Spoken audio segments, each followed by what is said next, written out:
Okay, bear with me.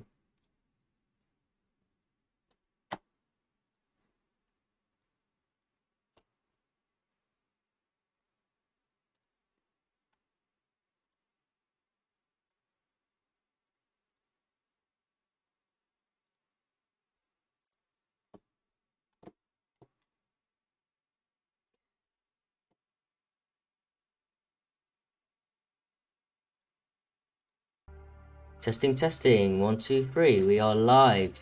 The Patriotic Art Gaming stream live, and we are with the KVLT Games, who has blasted onto the scene and amongst our circles with an epic contribution to a white-based gaming experience. How you doing there? If you just want to introduce yourself a little bit. Yes, thank you very much for having me on your stream and playing my game or playing our game. My name is Roland. I'm the lead developer of Cult Games. We made Hammer Defender some years ago, which was a patriotic right-wing platformer, jump and run type game, like a classic jump and run. And now we made our second game, The Great Rebellion, which is considerably larger in scope. It is a dystopian cyberpunk roguelike or roguelite game, which means it has like randomly generated levels, lots of replay value, lots of stuff to find, items, characters, just a lot. We tried to really put a lot of content in this game. Yeah, I mean, so far we've just come to the end of the training. I feel like I'm ready. I understand the controls. I've got my double jump. The dash is very important. The dash, which makes you invulnerable for a sort of a frame or two. So double dash. I'm using keyboard and mouse to aim. Let's just maybe quickly for the viewers, like this is the hub level that you see now, where the player returns to after every mission, or also when he dies, and you can talk to characters there and upgrade your character. Yeah. And yeah. So the nature of this stream is going to last for maybe about an hour, a little bit over. But the intent of this stream is to showcase the game, but also since we're part of an arts community, we want to get to understand the creative vision for the game as we're playing through. So we're not going to get too intense, but just so you can see some of the aesthetics, some of the design implementation, the inspiration behind it. I'd like to know a little bit more about the CEO of KVLT Games, pick his brains a bit on what inspires him, and then talk about the development team, and all of the conceptual elements from the design, graphics, through to sound engineering. So let's kick it off then. We'll go through the next level. If you want to just guide me as I go, and then we'll fire off the first question. Right, so this is the portal that always transports you to the next level before every mission. And if you press E, then you will just start the first mission in the game. Awesome. So you fight through a typical dystopian cyberpunk city. We're loading. So yeah, now it's generating the level. As I said, the levels are randomly generated and a little bit different every time. They are not completely randomly generated. They are assembled from handcrafted rooms. We made like way over 1,000 rooms in total, and they are always like reconfigured every like a certain amount of them is taken out of a pool of rooms and reconfigured every time and filled randomly with enemies and items and so on to make sure every playthrough is a bit different. Okay. Right. Well, I know Mark wasn't too much of a fan of the mouse and click, but for me, it's perfect. I'll be honest with you. I'm a total like PC player. I played, my last console was a PlayStation 1 actually back in the 90s. And I always kind of designed this game with mouse keyboard controls in the back of my head, and it was only because other people in our team have convinced me to add controller support, which was of course very necessary, and I'm very thankful that they did convince me to do that. Yeah. But I personally think it is always the best. Well, I think for your to play target this. group, I mean, it's on Steam, isn't it? And most of them are going to be, on PC. But actually, like gamepad controls are extremely popular. I actually totally I underestimated it. Right. Like a lot, like the vast majority of people prefer to actually play it with controller, which surprised me. But yeah, that's how it is. Yeah, I understand.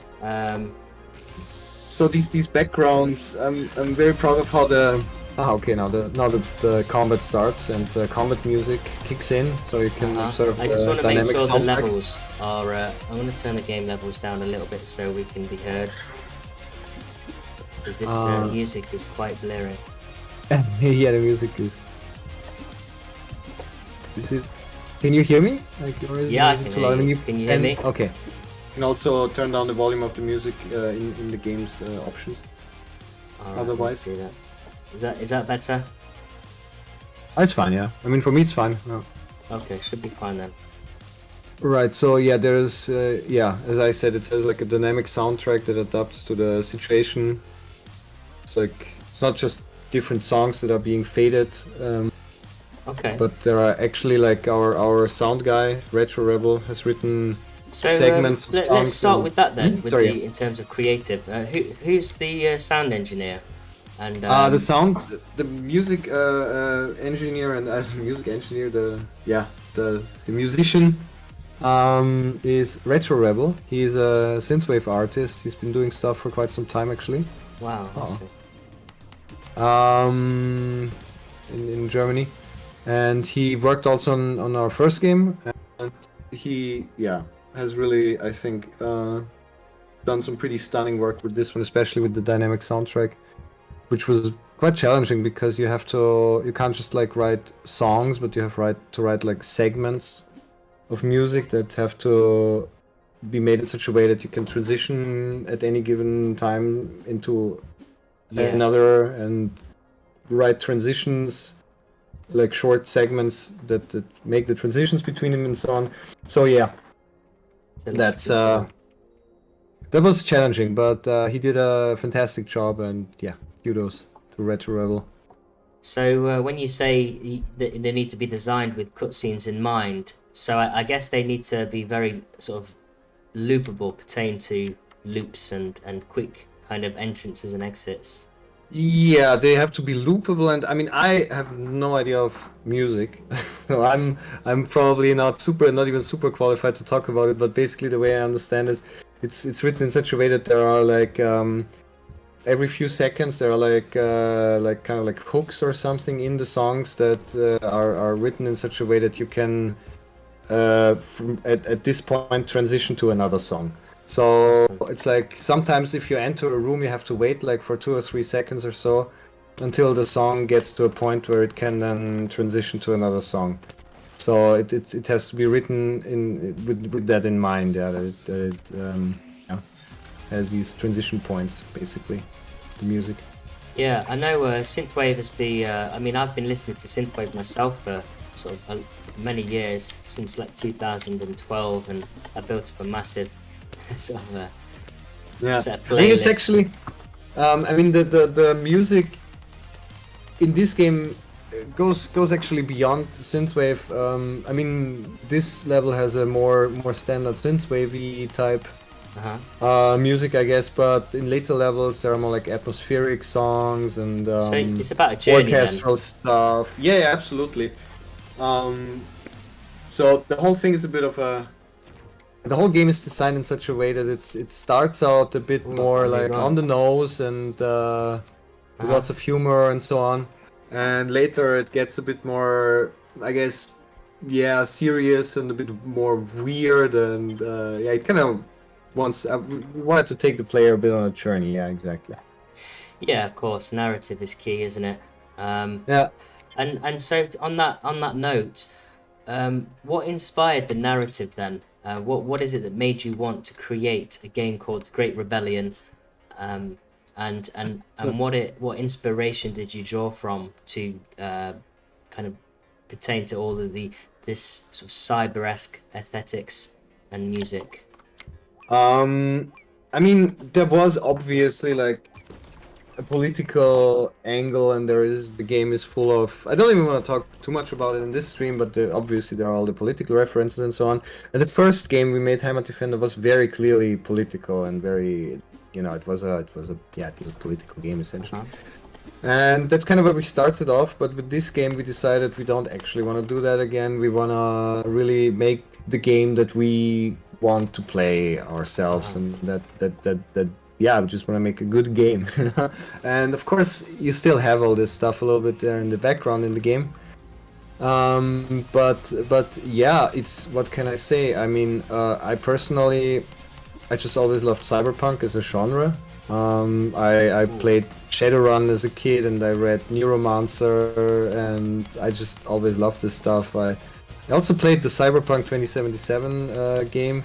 I mean, you can criticize this game for certain things, but whatever, it's a cyberpunk game, so like if it has like, it's actually, I always thought it was like comparatively non-degenerate for a cyberpunk game, comparing it to other games that are coming out today. So the play is very smooth, and I like how responsive it is.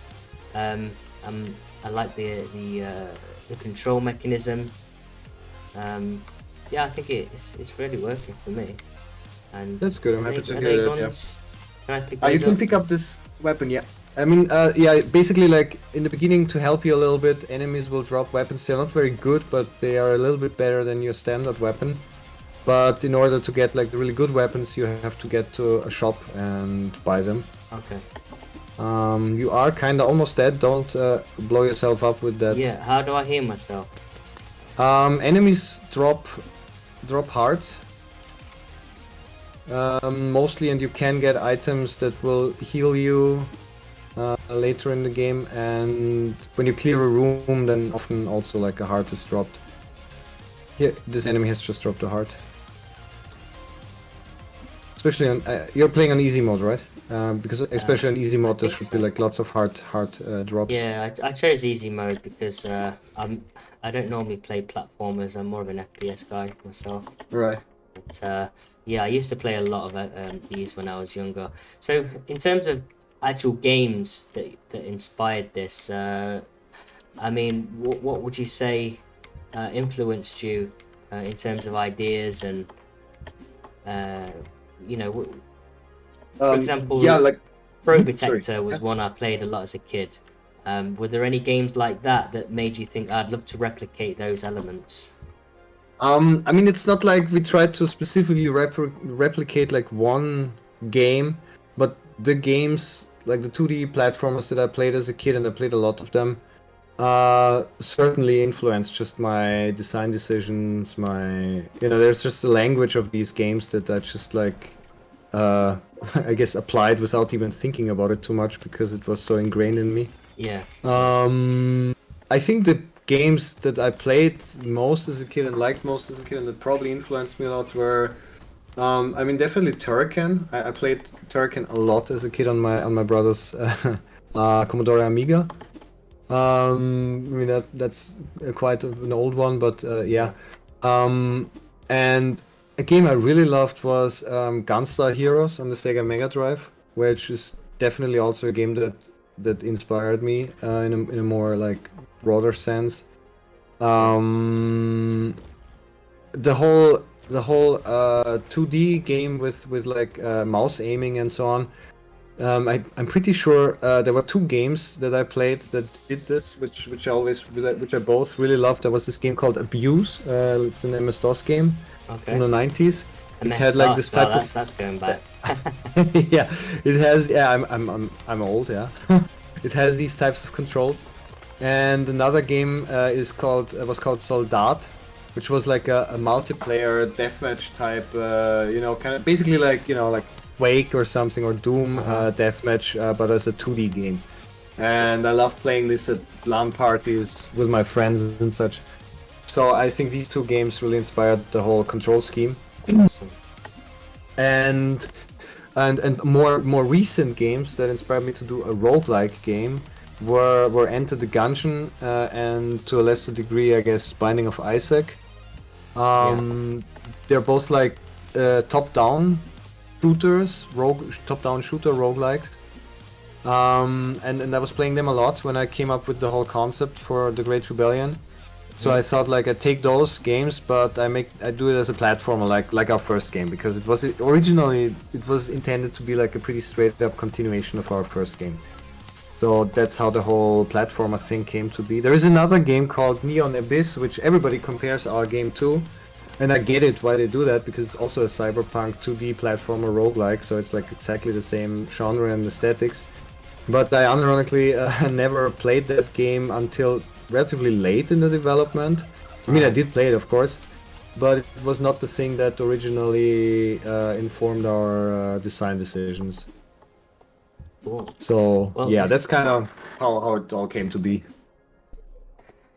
So explain this map a little bit. I know you mentioned it earlier, but just for anyone that's watching that's curious. Yeah, so the levels are randomly generated and they can be kind of big and a bit confusing, so we added this auto map. So we added this auto map, yeah, which you can like drag and drop. You can like with the mouse scroll around on it a bit, and it will show you where you are. You're the little green dot. This guy is the shop keeper, like the guy.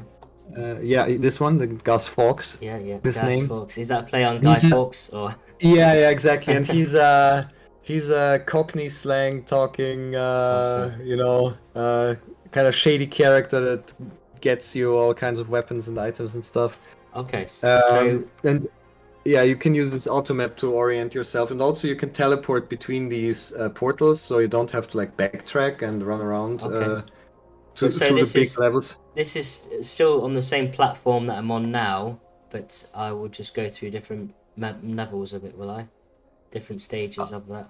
Yeah, it's all in the same level. It's just different rooms basically. These are different rooms. It's so like would you advise me to continue going the direction I'm going, or?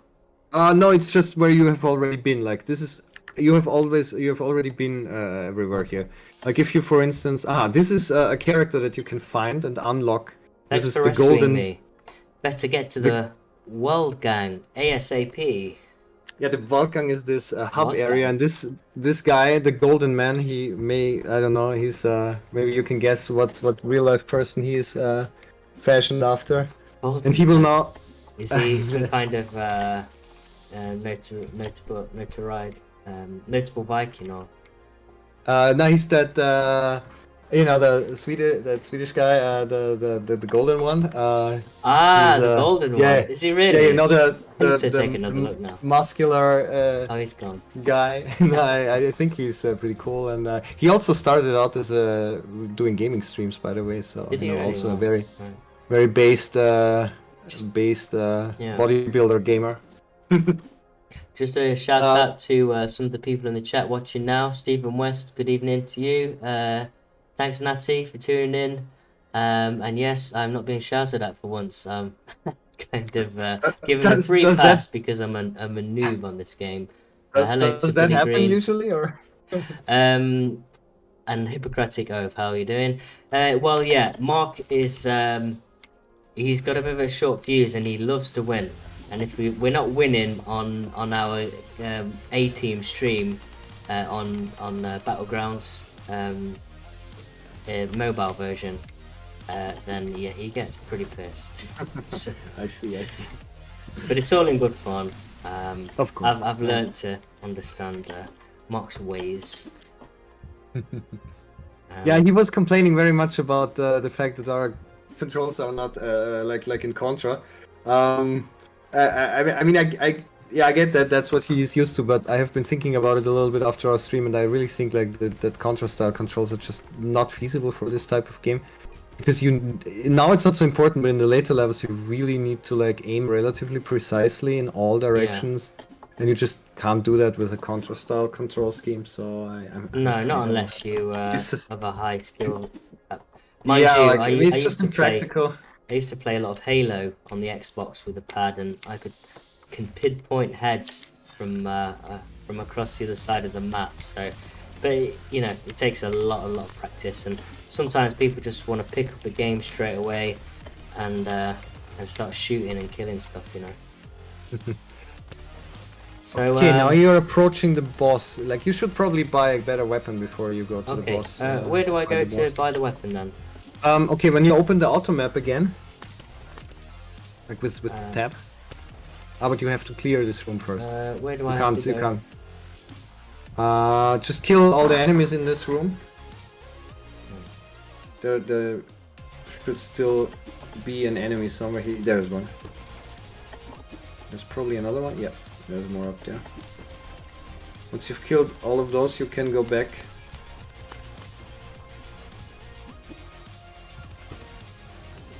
Yeah, and now I can press tab Okay. and That's good. just go back to the left. Yeah, here is. You can't directly teleport to him, but yeah, for instance Here here. we are teleporting back. And so once I've clicked that, I've selected the door, and then Yeah, when now I tab out, I will go back there, not will I? exactly. If you tab out, yeah, Okay. now you're That's a there. nice transition. Okay, where's the guns then? If you go to the right.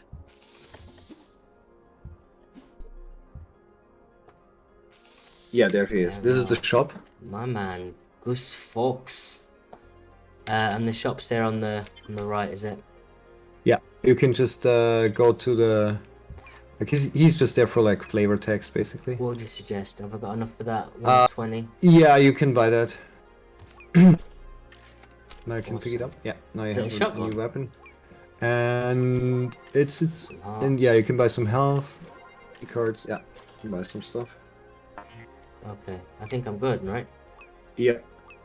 Yeah, no, you should be. Oh, you just stole the weapon again. I You sold just it. stole the weapon. Yeah. Ah, Uh-oh. I You can go just stole pick the it. weapon you just bought. Oh, okay, so I guess you have to go back to the old weapon again. Ah, Sorry. that wasn't good. Okay, whatever. Can't I get my money back then? You did get your money back, but the I just weapon is now gone and you can't buy it again. oof. Okay. I'm sorry. That I is should have probably that mentioned that. that is something that Mark right now I can feel the voice kind of echoing in my head, like just really chowing down on me for doing something typical. But you know, I guess I maybe deserve it. But never mind. So anyway, let's talk about more of the dev team. There's a guy I know that was I think working on this. Dino, what's his name? He was part of our community. I'm not sure, but if you want to talk a little bit about your community, or your dev team, and you know everyone that helped. Is it how big is the team? You know, where did you meet them?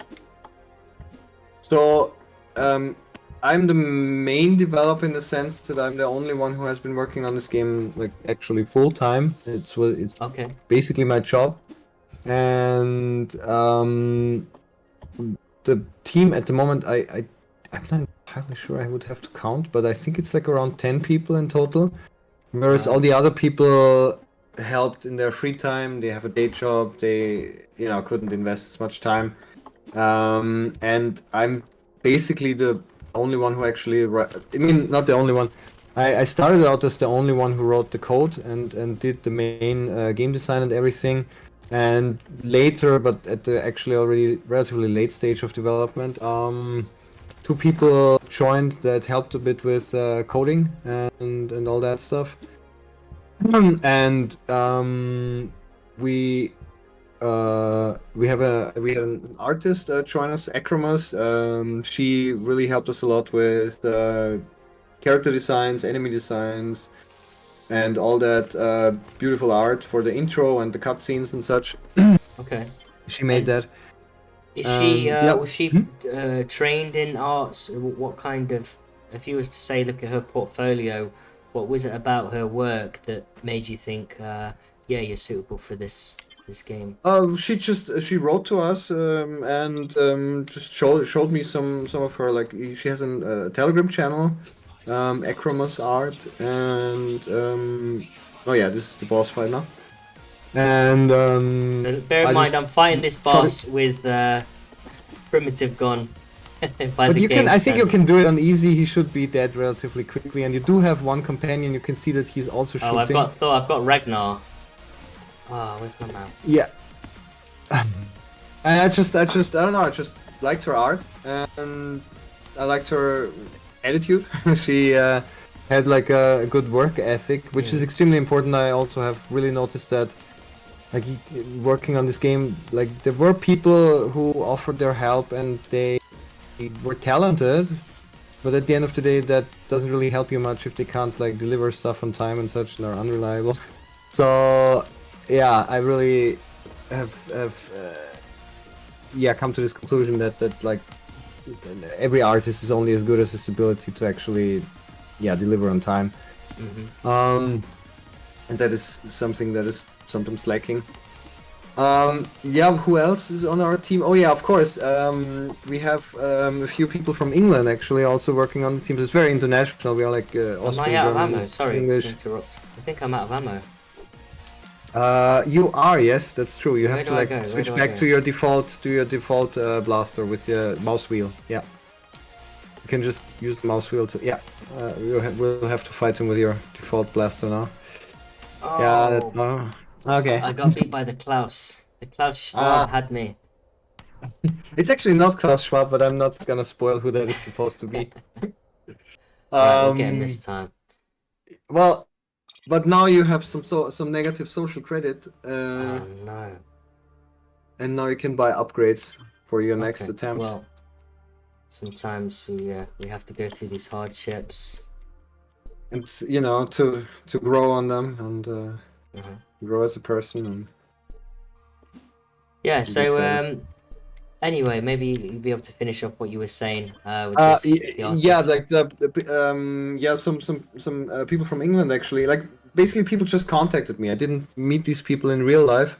They contacted me through email or whatever, Cold Games, and the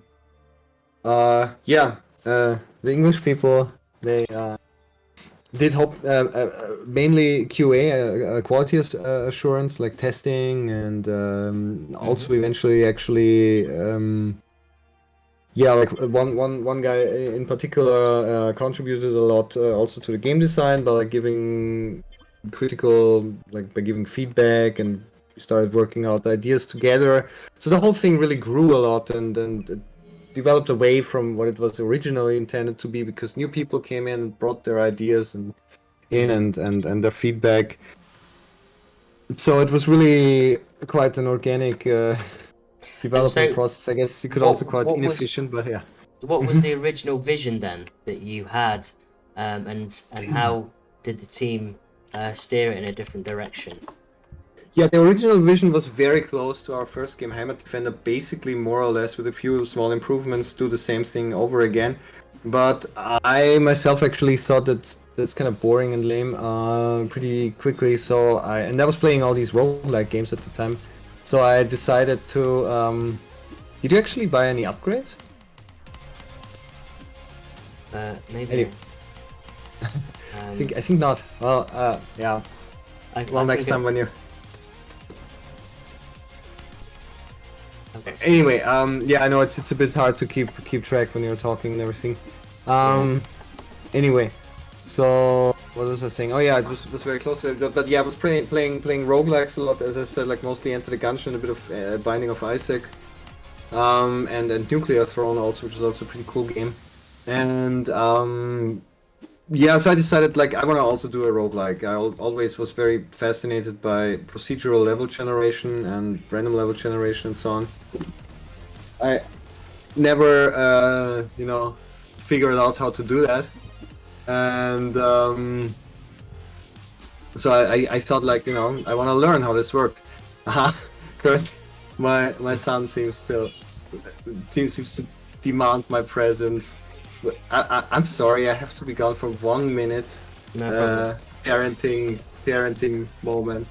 I'll be back in a No problem. second. I'm just gonna play through this and then Yeah. and talk to people as we go. So yeah, first impressions of this game is that it's easy to pick up and play. The mechanics are very smooth. It's very responsive. It doesn't feel sluggish in any way.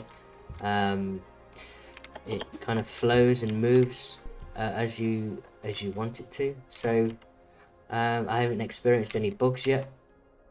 Let's go grab that heart. So yeah, I mean it's on Steam. It cost about £15, and I think to say that it's procedurally generated, I assume that means that every level is going to be different. Every level is going to be different, isn't it? In terms of yes, exactly. That's not completely, that's... but you know, it's not like you can go through on Mario where you get to know every single ridge and. No, you can't like memorize the game. I mean, originally when I started to experiment with roguelike, with making a roguelike game, I did try out ways of creating like completely randomly generated levels. But it's just very hard to create something that has, you know, soul, that doesn't look like it's completely just thrown together. I mean, you can do it, but it's very hard. So I eventually opted for this kind of compromise that you have handmade elements that are reassembled and reconfigured randomly according to an algorithm every time you play the game. I think it turned out quite a good compromise between actually changing it up every time you play and still having the same quality that you have with handcrafting stuff. Yeah. Oh yeah, you have the baseball bat I have now. the bat. It's the only one I could afford, and I wanted to show kind of at least have a play with a different weapon and. Yeah, there are also melee weapons in the game. They are a bit trickier to use because obviously you have to get close to enemies. But if you combine them with the dash, which makes you invulnerable, then it's yeah, let's try and it dash should be him. doable. And they do a lot of damage, and they can also destroy projectiles, so you can use them to get rid of projectiles. Yeah, exactly what you just did. That's kind of how you're supposed to use them, mainly, and they can actually be very effective if you. So which way am I going now? Always to the right. Like the first level is very straightforward, always to the right, but you should probably go down those underground those underground rooms as well, because that's where most of the items and weapons and stuff is. So maybe I'll go back for a moment. I think you can probably just teleport back here. Probably the easiest way. Actually, you can kind of see there are two doors in this room where you've just been over with the mouse. This underground room to the left. There are like two doors that you haven't gone through yet. So and there's also of course one. So yeah. Okay. But you should not destroy those explosive crates with the melee weapon. You can dash through them to destroy them without using ammo.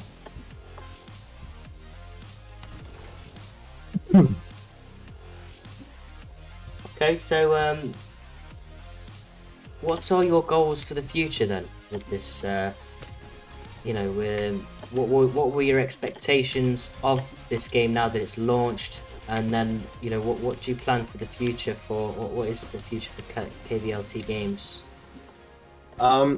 The future, and we plan to, as I already said, like I'm the only guy who like really did it full time, and everybody else mostly worked for free or just out of idealism or as much as time as they could spare. And of course there's like a limit to what you can do like that, so we really want to turn this into like a proper gaming company, pay people, maybe even like freelancers or employ them even maybe properly. Like get an actual company going here that will allow us to make bigger, more professional, better games in the future. We don't want this to be like a one-off thing and now we made this game and it's nice and now everybody goes home and does whatever they did before. Like we really want to turn this into a dissident gaming studio. that can also sustain itself financially, and we want to, yeah, make bigger games in the future. I personally really wanted to like to do something like like a 3D shooter, like an FPS or something maybe. I mean, there's a First ton of person ideas. shooter. Like, Wow, that'd be good. yeah, like boomer shooters they are called these days, like these old school style FPSs like Quake and so on. Yeah. Or maybe I don't know. There's so many possibilities. I don't really want to actually go ahead and do another really big project that takes me 2 or 3 years to finish. So maybe Is some that how smaller long games. it took you to make this game? 3 years. Yes, actually, almost 3 years. Wow. Yeah, it took a lot. As I said, it grew a lot during the development, and yeah, I mean, I don't even want to talk too much about it, but one of the reasons was also that I got sick. Like, I had cancer, and Oh, wow. Sorry to I hear had to about undergo chemotherapy. I'm doing fine now. I'm healthy. So far, so good. Seems everything like I've probably beaten it. So And I it's all think good. maybe given having a project and something to focus on can help in them situations, you know, to just take your mind off Absolutely. it. Yeah, absolutely. Like people sometimes are like, how did you manage to keep working on the game in this condition? And I mean, it wasn't exactly easy, maybe, but it actually helped me a lot. And it would have been harder for me probably to get through this if I didn't have this project, because it was really something that kept me focused, kept me going. Yeah. So it helped me, yeah. But of course, in the end, it took a lot longer actually, also because of that. I probably lost at least like half a year or more due to that. Okay, so had you not gotten ill, then you think you would have finished this in probably half the time? Yeah, maybe not half the time, but definitely shorter. I would say like of these almost 3 years, I could have done it like maybe like a quarter of a year, or maybe even a year faster. Right. Without it, because it wasn't only I was actually like constantly sick. The whole thing dragged on for a long time. Like I was constantly sick for many months before I even got the diagnosis, and I didn't know what was wrong with me. Wow. So and then yeah, it was a wild thing, and I really hope I can, I don't have to go through that again. But it is what it is. But Yeah. looks Well, good so far. I think I've probably, I've a very good prognosis, and I'm feeling healthy these days. yeah.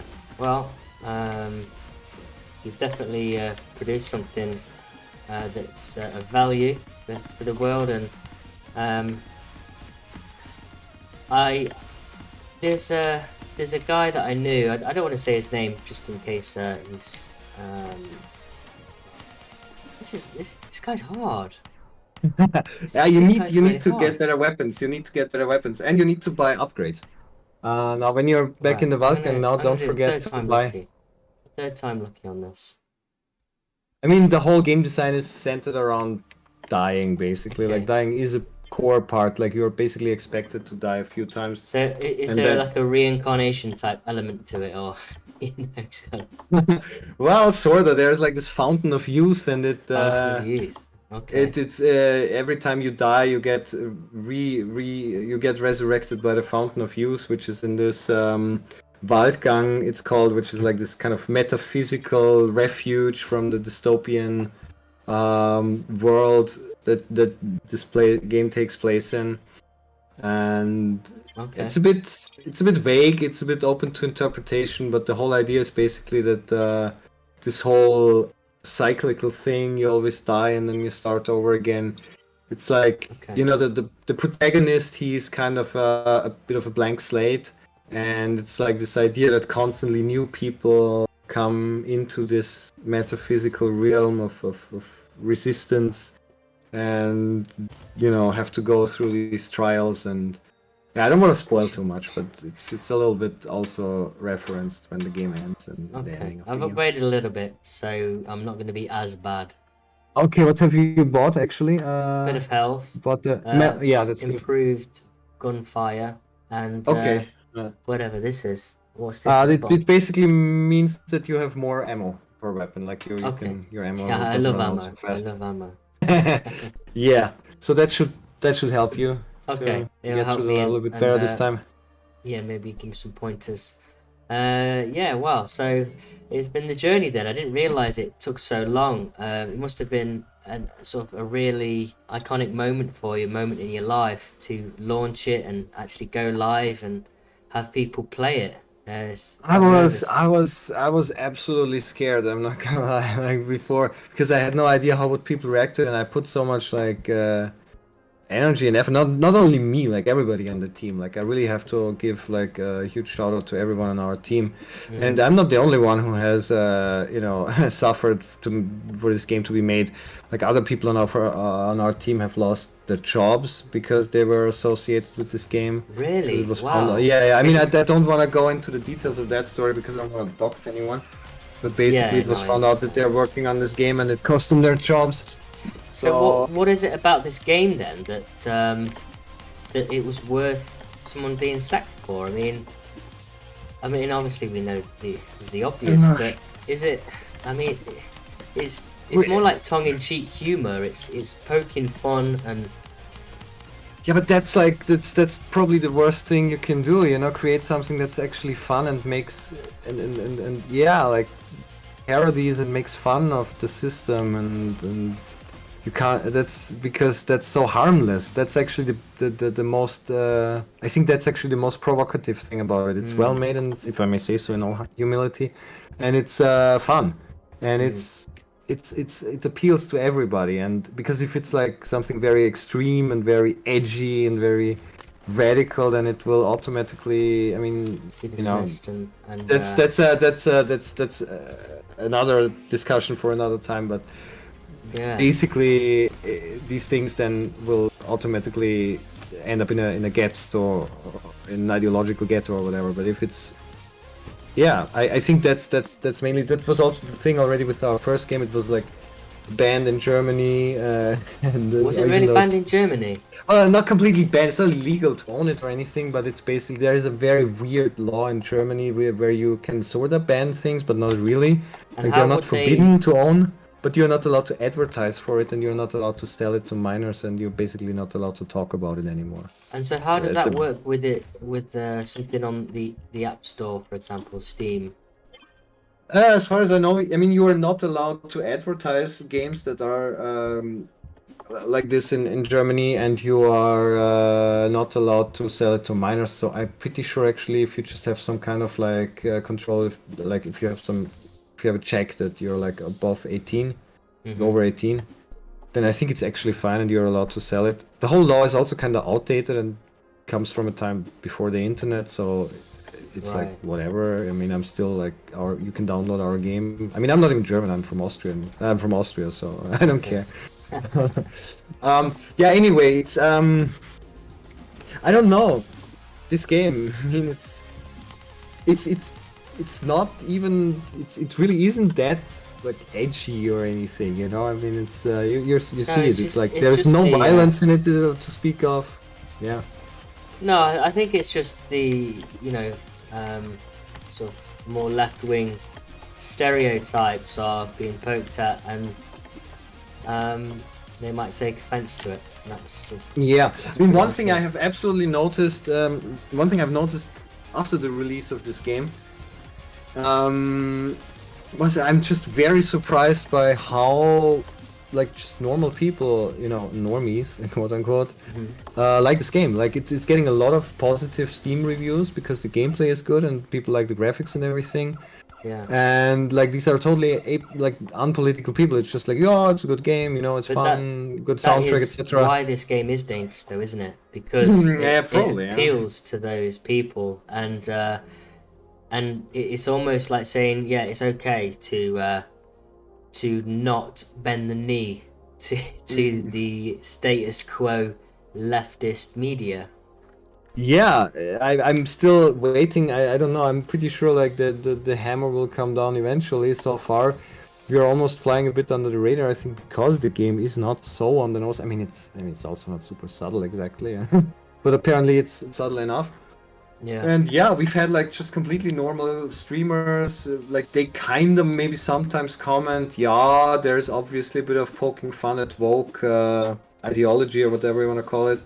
but they don't really care too much. It's just like they're just talking about the game and the gameplay and the design. I mean, that's fine. That's actually what I want, because I kind of didn't like the thing like with our first game. I mean, it's not that I'm not proud of our first game, but it was obviously a very like propaganda-esque game, and that's also how it was always perceived. And it was like, yeah, but it's not a real game, you know, it's just a propaganda gimmick.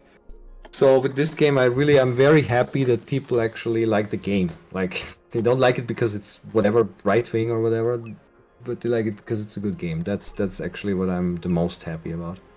By far. What do you suggest I buy? What can I buy?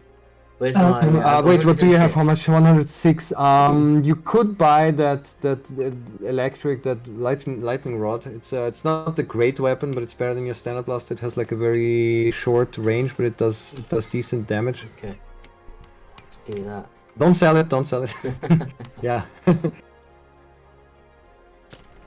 thought it crashed then. Oh yeah. You don't have to aim too accurately. It's like a lightning. Yeah, it's very short range, cool. but it's. And so, on that note, actually, how did you come up with the ideas for all the different weapons, and you know, and then the artwork? What was the general process from conception of things like the weapons through to completion for the artwork, graphics, and animation? Yeah, I mean it was a bit of, I was trying to be methodical, just trying to come up with different categories of weapon. Okay, there are like the hit scan weapons that immediately hit their target, there are projectile based weapons, there are melee weapons. And then, like, you know, just thinking, what can you do? Okay, if you have projectile based weapons, obviously you can have weapons that shoot more projectiles than others. You can have them like spread shots, and you can have projectiles bounce around and so on. So basically I just tried to come up with as many variations of these core mechanics, so to say, as I could. Okay. And at first I only had like, I had a very like game mechanic based approach to the whole thing. I did not, like some people maybe think are more like artists, and they just, I don't know, think like come up with designs that look cool or something. For me, like the weapons in the beginning were completely just placeholder graphics, and I was just thinking about, look, what would they do mechanically? What kind of so you let the gameplay dictate, you know, what weapons might be necessary, because as I'm going through this now, for example, and then only like in a second step I thought like, okay, so what could that be? Okay, a short range direct hit scan weapon could maybe be like some kind of short electric beam or something. And then I was like, okay, how would a thing look that shoots the short electric beam? This is my favorite weapon so far. By I mean, it kind of just suits me, because sometimes I'm a bit like, when there's so much going off on the screen, I kind of just lose track of the mouse. But with this, it's like yeah, you can just like vaguely wave your mouse around and probably hit something. Yeah. That's kind of the idea. It's very powerful. Yeah, it's very powerful in that way. That way, its only drawback is that it's short range. Yeah. And of course, yeah, the ammo can. How is it going with the ammo? Okay, you don't have that much ammo left. Okay.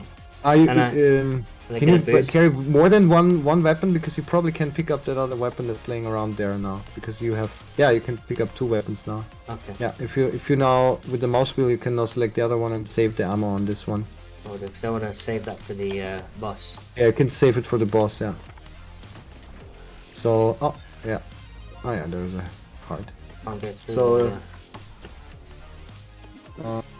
Okay, so that's an interesting. I mean, there's no set way to come up with ideas, and I guess you took a more organic approach to the weapon design. Yeah, it was actually really helped by other team members. I can't stress enough how much this is. I mean, even though I was like the main developer, how much this is a team effort, and how much like ideas of other team members influenced the design.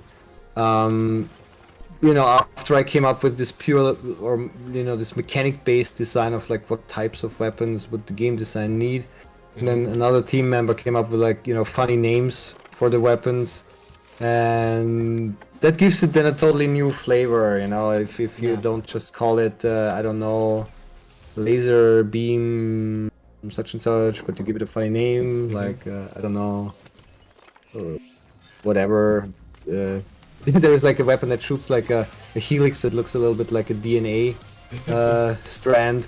So we called it the reductionist, you know, like because yeah. Anyway, like stuff like that, and that just makes it. That then gives it like this flavor, this additional layer that you know it's not just a mechanic anymore now, a game mechanic. It's suddenly it's a thing. And in terms of testing, who did you have a pool of friends that you used to test the game for bugs or just general feedback? How did that go? Yeah, we had like people who had experience with working in QA, and they yeah helped us with that. Like it was very like every time we added a new feature, we had people in our team methodically test it and put stuff into a bug database. And that was actually a huge part of the challenge of this game because it is complex. Like you have like 60 weapons, you have like 20 of those companions that you can find, you have like 60 items that you can find that all have unique effects, etc., etc. Everything is randomly generated. Mm-hmm. It's like really a lot of stuff to keep track. Right, you're gonna have to give Now me a now few... you can get back to the other weapon. Now choose back the Okay. and you can use your companion if you press shift. Like if he also has like a close range attack, but if you get close to the enemy, yeah, with this you can hurt him. He should be dead relatively soon with this weapon. You just have to make sure that he doesn't hit you with these attacks. You can kind of hide here. The boss fights are also a little bit different every time because the rooms look different every time that you fight the boss in. So the strategies. Wow, this is Yeah, you can use your dash to dash through these bullets basically that way. oh yeah, sorry. You're invulnerable. I know it's a lot to keep track of in the beginning, but yeah, after some time you get used to. Is there a health bar on him? Yeah, and the bottom right there is. You have he's already down to 50%. Just shoot at him. Yeah.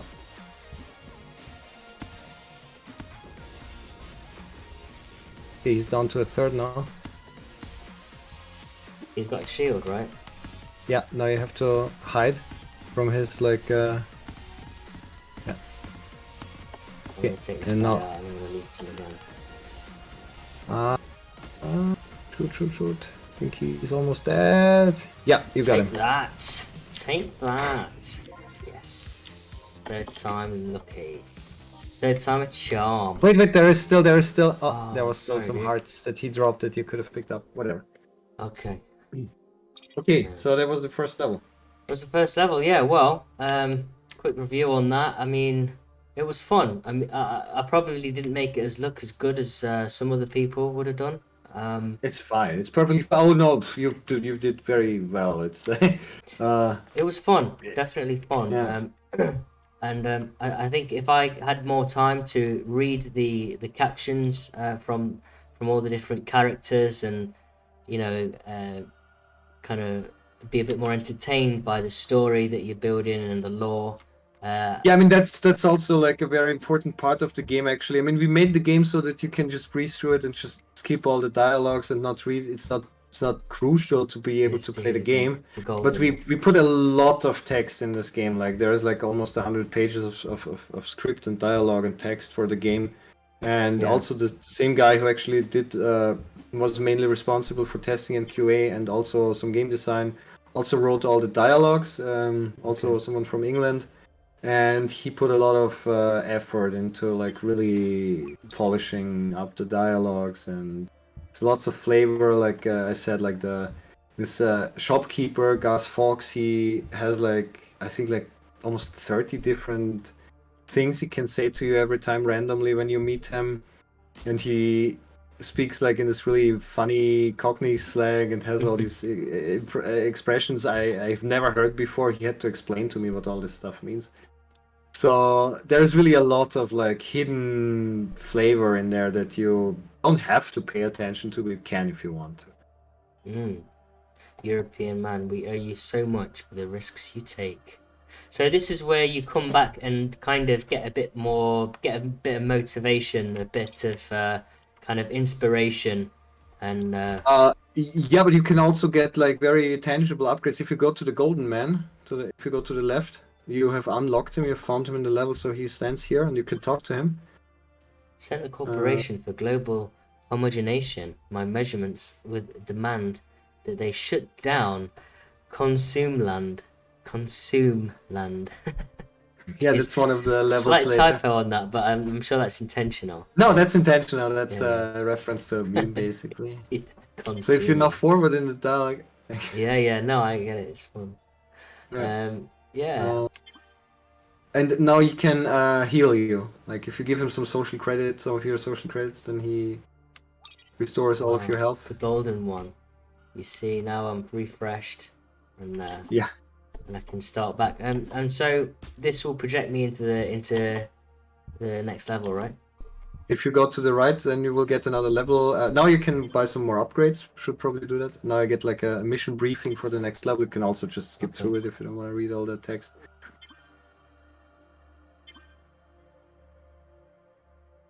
We'll just skip through for now. I definitely recommend people buy this game, and not just to play it, but also to support yourself. I think the work that you're doing with games like this are really important. I mean, me and Donald of Donald Kent have been doing some patriotic art live streams, and you know, we're really trying to push a lot of people.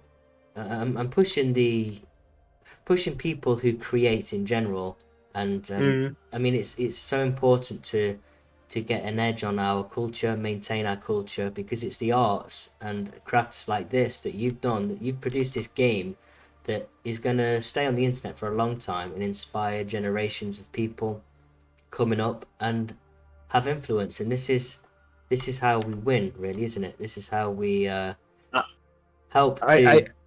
I absolutely agree. We talked about this also on the stream with Mark.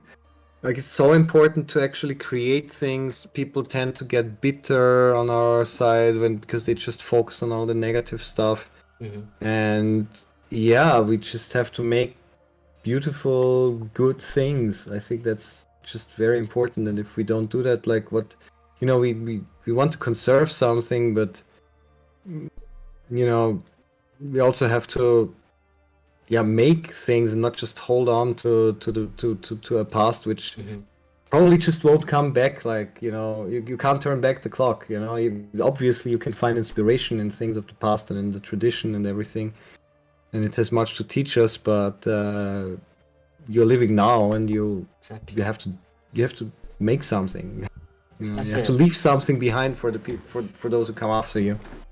Yeah, and you know, the only thing we can influence now is the future. So you know, can't change the past anymore. Yeah, we can't change the past, but we can shape the future. And you know, yeah, I mean, hats off to you for creating this game. It's a real testament to your creative abilities, and also, you know, it's for a brilliant cause. So anyone watching this, please you know, buy it, not just to play but also to support KVLT Games, and hopefully they can continue their good work and make sequels and keep on pushing and shaping culture and you know, making progressive moves for our movement. Yeah, I hope many people will, I don't know, I hope I can inspire people to also create things, whatever they may be, write books, draw comics, make music, make video games, whatever, make things. And don't just always think about like how can we put our political message in there and this and that. Just do things, just make things that you like and that you think are beautiful and express what you want to express. Yeah, I think that's good advice. So it's not just about forcing a message down people. It's about having fun and putting yourself into it. It's perfectly fine to just have fun. Like, I know some people on the right don't want to hear this, but you are allowed to have fun. The elites don't want you to know this, but it's true. I mean, it might be worth. I did mention before with you that me and Donald, we could maybe do a stream dedicated to this game to help a little bit more promotion, but it would be fun to maybe do a sort of a character design for this game, like almost Very like cool. I mean, the a thing is, fantasy we have concept.